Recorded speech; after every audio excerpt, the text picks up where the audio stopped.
Welcome to the Now. I'm Ashley. I'm Brian. There have been some bad game launches over the years, admittedly. You know, games that will launch super broken, ones whose player bases drop off in a month or so because they just don't have something to keep them playing. It happens. But we've got a new candidate for the worst launch ever. Not an award you want. No, this one might have set a new record for how quickly it lost virtually all of its players. All of its player. Now we're talking about the Kdin 2. It released on Tuesday this week. It's a battle royale game. It promised to pit 50 players against each other, but it's going to be kind of tough because just 18 hours after it launched, the Steam count was 2 players. It's not much of a battle. No, that's a meeting. Although you have a 50% chance of winning the match. That's true. That's a selling point. In fact, the last time we checked, I just refreshed before we walked in, it's still at 4 players, according to Steam charts, and we assume they're just staring at each other, wondering why they're playing such a crappy game. So what happened here? I mean, the Kdin had a following. Yeah, this sounds like a case of a developer that pissed off its fan base by pulling support for a game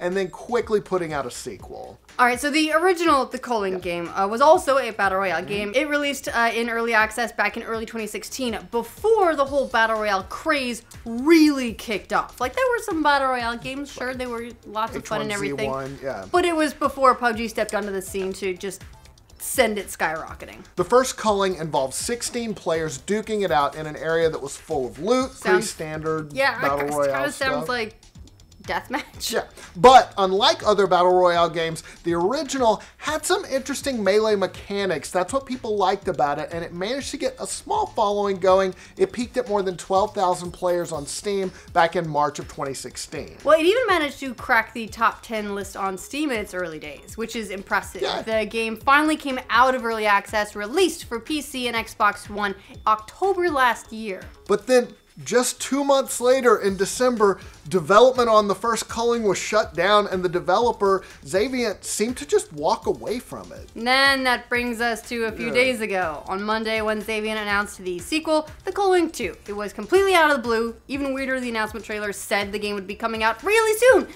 the next day, in fact. And like, it feels like it was intended to be like this sweet mic drop, right? Right, but it had the opposite effect. It really infuriated fans of the first game who felt pretty understandably that the developer had abandoned them and quickly released a sequel instead. Well, and the new game's a lot different. Yes. None of the melee combat from the first game, just a lot of what's more or less now standard Battle Royale gunplay. Yeah, IGN said the Kdin 2, quote, doesn't look very pretty, it's once loved, over-the-top game show announcer feels dated, and it doesn't feel good to play.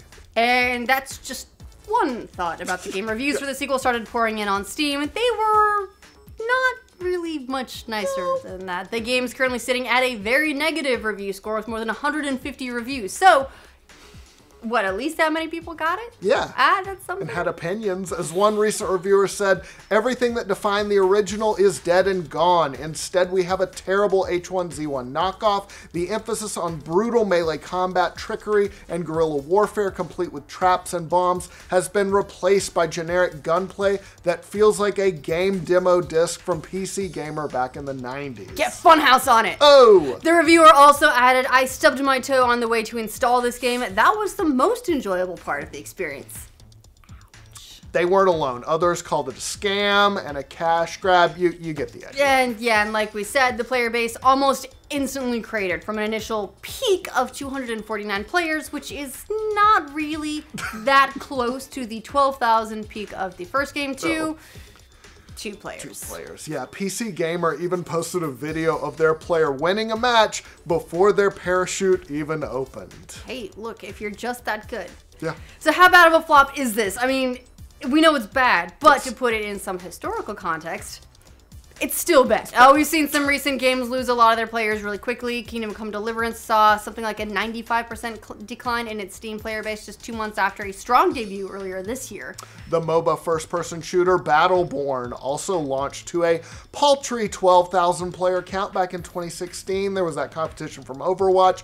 Its player count quickly tailed off. And then, of course, we wouldn't be talking about creating player counts if we didn't mention No Man's Sky. That one because it was actually a huge game when it launched in 2016. Had more than 212,000 concurrent players on Steam, which at the time was insane. Huge. And then, well, you know what happened. Less than a week later, its player count dropped by 78%, and less than 2 months later, No Man's Sky was seeing less than 1,000 players per hour. That's a 94% drop in only 42 days. Nowadays, it's still lingering around that 1,400, 1,500 player mark. Well, and to give No Man's Sky a little bit of post-launch credit, they've continued to support it. They've put out a ton of really big updates that have added a ton of features to the game. Some of them that were expected in the launch version, but they have continued to work on the game and improve it. So they've still got 1,500 players. Doing the right thing. Cool. Yeah.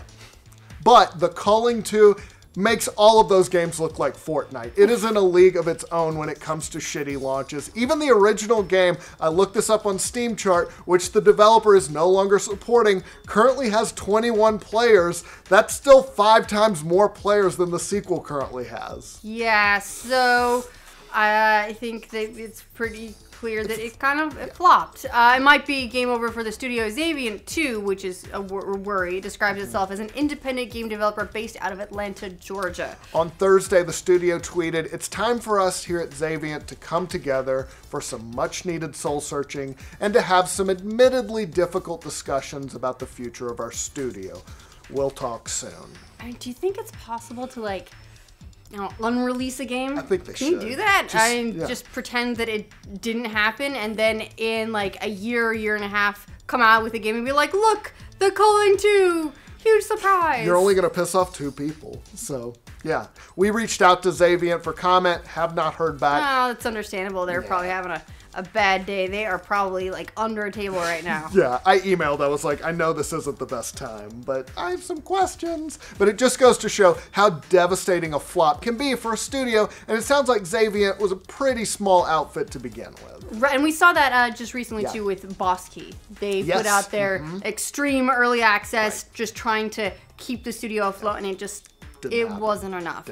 And then recently, Shuhei Yoshida, the president of Sony Interactive Entertainment Worldwide Studios, talked about the cost of things like even AAA games and said they feel like they're too big to fail these days because of the size of investment involved. There's no doubt game development costs have gotten higher than ever, but in the case of The Culling 2, it's really a head-scratcher as to why the developer would put out a sequel so soon after the first game released. Yeah, I mean, look, it was less than a year ago that it officially released at this point. Maybe they're considering, the early access release is when their release started, and they figured, hey, this isn't actually all that close, but it kind of is. And pretty clear as well, unfortunately, that The Culling 2 was a bit of a rush job.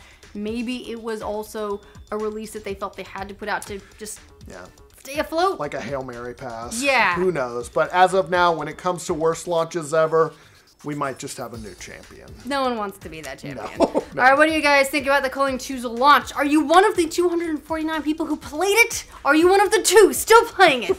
Let us know in the comments. And for all your gaming news, be sure to like this video. If you're new around here, subscribe to the know. Feel for indie developers, man. I do. It hurts, and I get it. They put out something, the reviews are not kind. They're not saying that this is a great game that just hasn't found an audience. No. I've been saying it's not great, so I don't know what they're gonna do. Yeah. Back in early 20...